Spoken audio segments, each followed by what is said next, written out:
Ya, masih soal turunan Undang-Undang Kesehatan pemirsa, pemerintah terbitkan Peraturan Pemerintah Nomor 28 Tahun 2024 tentang Peraturan Pelaksanaan Undang-Undang Nomor 17 Tahun 2023 tentang Kesehatan. Salah satu hal yang diatur dalam PP tersebut antara lain penyediaan alat kontrasepsi bagi anak usia sekolah dan remaja. PP tersebut diterbitkan sebagai bentuk upaya mendorong kesehatan sistem reproduksi anak usia sekolah dan remaja yang dilakukan melalui pemberian komunikasi, informasi, edukasi, dan pelayanan kesehatan reproduksi. Selain menjaga kesehatan reproduksi, anak usia sekolah dan remaja juga didorong untuk mendapat edukasi mengenai perilaku seksual berisiko beserta akibatnya.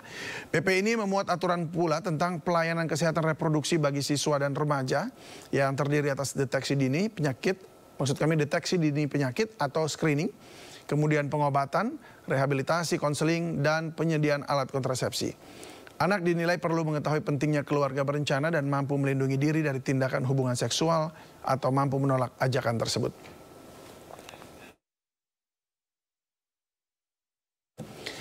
Ya, pemirsa, untuk membahas lebih jauh terkait aturan penyediaan alat kontrasepsi bagi anak usia sekolah dan remaja, kami telah terhubung melalui sambungan Zoom dengan Deputi Bidang Advokasi Pergerakan dan Informasi Badan Kependudukan dan Keluarga Berencana Nasional atau BKKBN, Sukaryo Teguh Santoso. Selamat sore, Pak Sukaryo.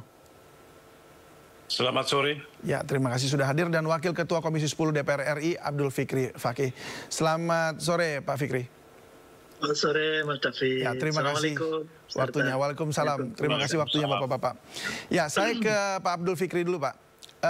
Apa tanggapan Anda mengenai PP Kesehatan ini, Pak?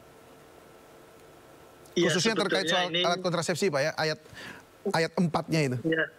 Ya, sebetulnya ini sih kalau dari sisi undang-undang ini mitranya Komisi 9 ya, mitranya Komisi 9. Karena Undang-Undang 17 2023 itu tentang kesehatan. Hanya memang di PP ini adalah turunan dari pasal 54. 54 itu menyebutkan bahwa upaya kesehatan reproduksi sebagaimana dimaksud pada ayat 1, yaitu upaya kesehatan reproduksi ditujukan untuk menjaga dan meningkatkan sistem fungsi proses reproduksi pada laki-laki dan perempuan. Itu di huruf B-nya pengaturan masa sebelum hamil. Jadi maksudnya kesehatan reproduksi itu adalah meliputi masa sebelum hamil, masa kehamilan, persalinan, dan pasca persalinan. Kemudian pengaturan kehamilan, pelayanan, kontrasepsi, dan kesehatan seksual, dan kesehatan sistem reproduksi. Ini kemudian muncul PP-nya nomor 28 2024. Ya. Nah, kemudian ini yang lantas barangkali kenapa saya yang dihubungi, karena saya Komisi 10. Pendidikan, Komisi 10 Pak, itu ya. tentang pendidikan. Sehingga ya, pusat pendidikan.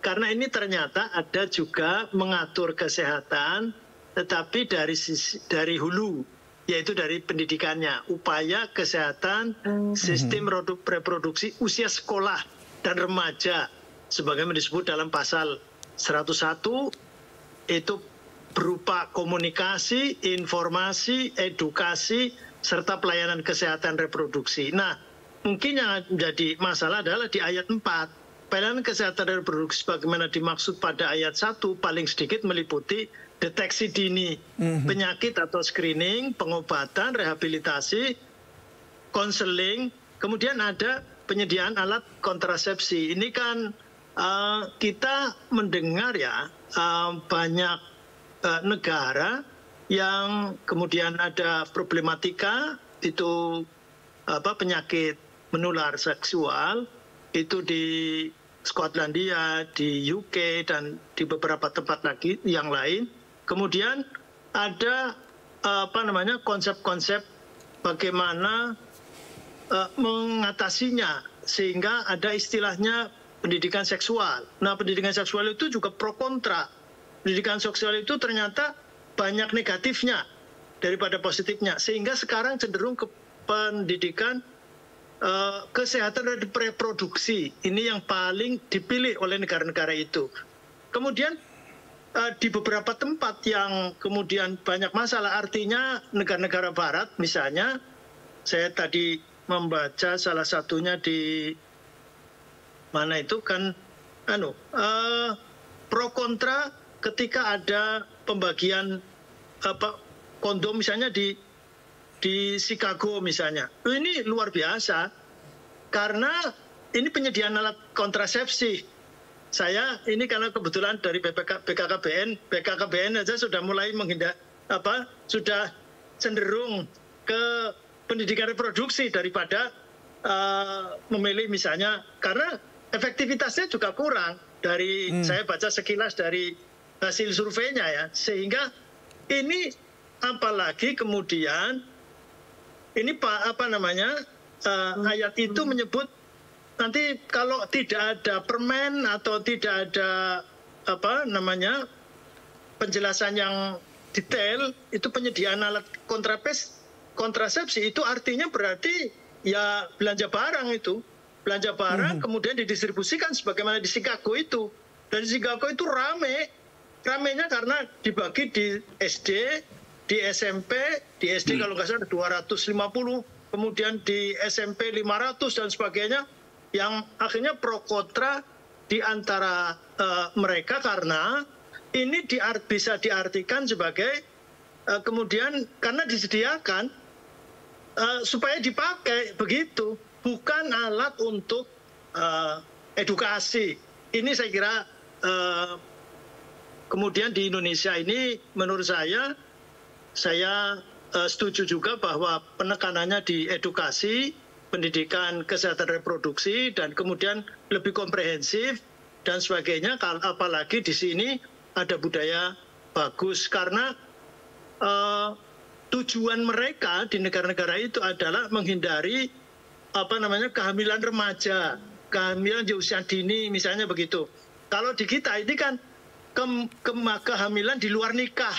Nah, istilah mereka kan tidak ada istilah zina atau tidak zina. Nah, di sini itu ada norma yang harus dijunjung tinggi dan sebagainya dan sebagainya. Nah, ini saya kira meskipun hanya sebuah pernyataan penyediaan alat kontrasepsi, dari sisi pemerintahan bisa diartikan penyediaan barang, dari sisi pelaksanaan bisa ini silahkan dipakai bagi yang sudah kena seperti di tempat-tempat yang seperti saya sebut tadi di negara-negara seperti di Eropa. Jadi kalau dari Komisi 10 bagaimana Pak? Apakah mendukung artinya ayat ini yang bagian terakhirnya ini kemudian diubah begitu atau bagaimana? Ya, kebetulan ini PP ya. PP itu masuk dalam peraturan pemerintah itu masuk dalam tata urutan perundangan sebagaimana disebut dalam Undang-Undang Pembentukan Peraturan Perundang-undangan. Sehingga ini layaknya harus dikaji lebih detail, atau kalau kemudian supaya tidak menimbulkan salah persepsi harus segera ada penjelasan di permen sesuai dengan bidangnya. Kalau di kesehatan tentu berarti Permenkes, kalau di pendidikan berarti Permendikbud-Ristek misalnya begitu. Baik. Tetapi lebih bagus lagi kalau kemudian ini dihilangkan karena kita sepakat sesungguhnya poin-poin di atas itu deteksi dini penyakit atau screening, pengobatan, konseling itu lebih utama, dan edukasi untuk itu kita ini sangat minim sehingga jangan kemudian mengatakan bahwa faktanya kan sudah banyak yang remaja kemudian hamil di luar nikah, kemudian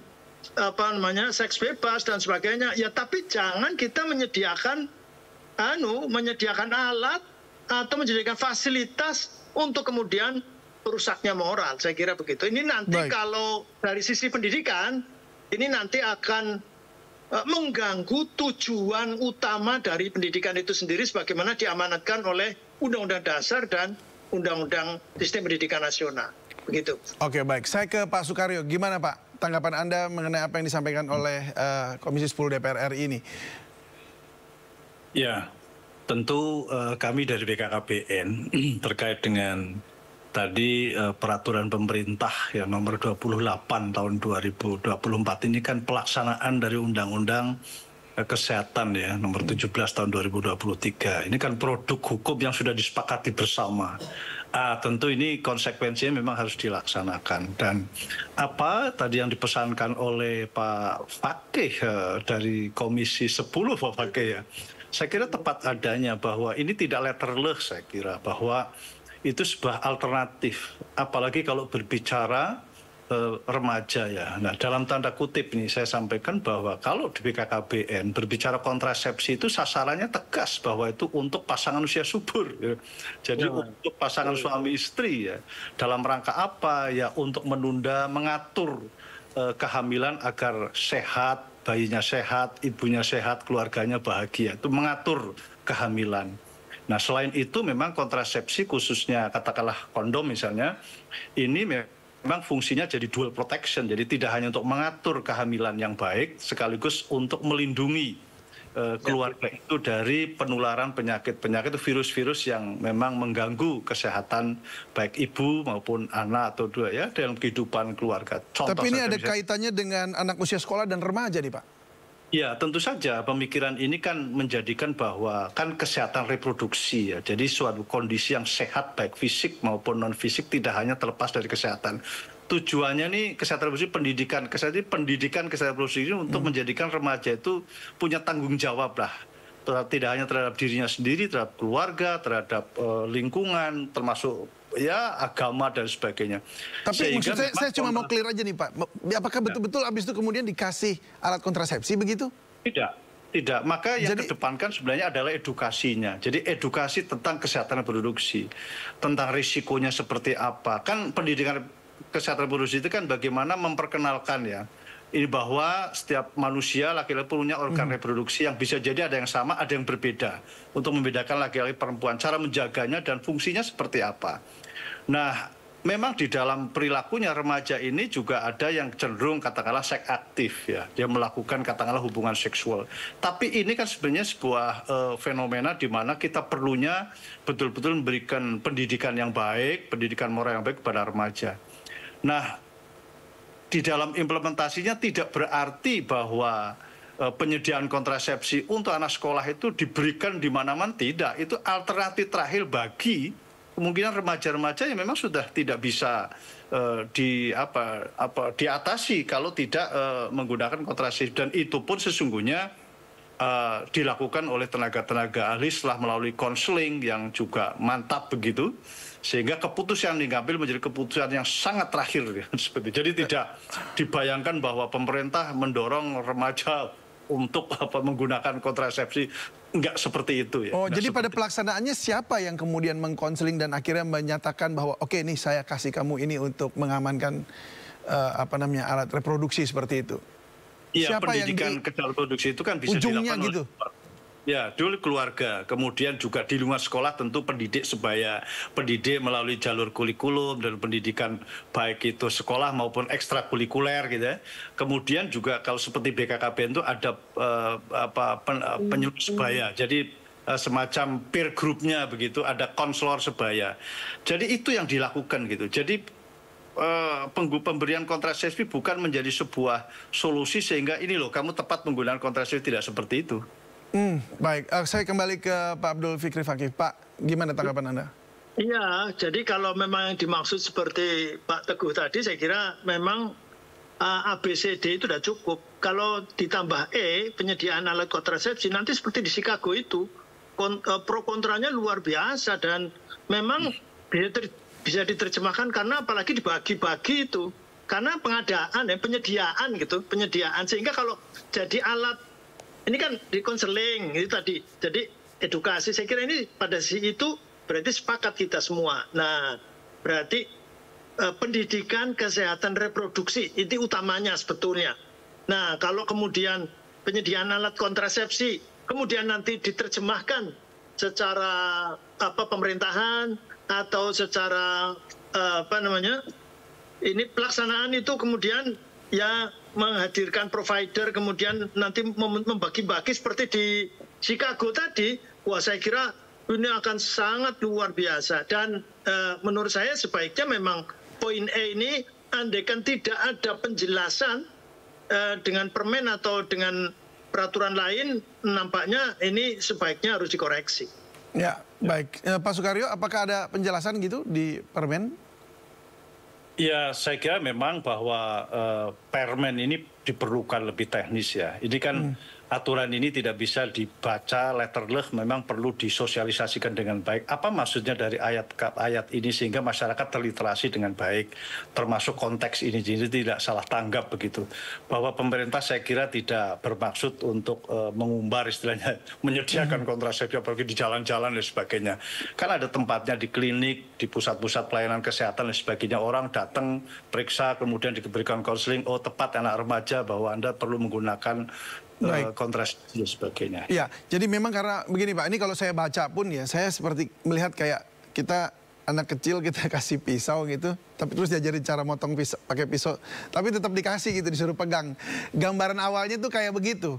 Nah kalau ternyata memang nanti di ujungnya ada, mungkin ada konsultasi dan segala macam, memang perlu permen. Saya rasa saya juga setuju dengan Pak Fakih dan apa namanya, mungkin dihapus mungkin lebih tepat kan. Kalau dari yang saya dengar dari masyarakat juga bahwa ini sebaiknya penyediaan alat ini memang dihapus, diangkat aja dari situ supaya tidak menjadi apa ya, celah di kemudian hari untuk kalau orang mengambil keuntungan. Kalau di klinik atau di rumah sakit atau tadi yang disebut saya kira bisa saja. Tapi kalau ini di apa namanya, di anak usia sekolah, berarti kan di sekolah ini. Ini saya kira menurut saya itu seperti yang di Chicago seperti itu. SD 250, SMP 50 dan 500 dan seterusnya. Wah ya rame lah begitu. Di Chicago aja rame, apalagi di sini. Wah ini saya kira akan, menurut saya kalau tidak ada penjelasan yang clear dan diterima oleh semua publik, menurut saya ini sebaiknya dihapus atau direvisi. Ya. Begitu, Mas. Baik, kita masih ingin bincang-bincang lagi sebenarnya, tapi waktu kita sudah habis. Ini terima kasih banyak Pak Abdul Fikri Fakih, Wakil Ketua Komisi 10 DPR RI. Salam sehat selalu Pak. Demikian juga Pak Sukaryo Teguh Santoso. Terima kasih sudah berbagi bersama kami di Sindo Sore. Salam sehat selalu.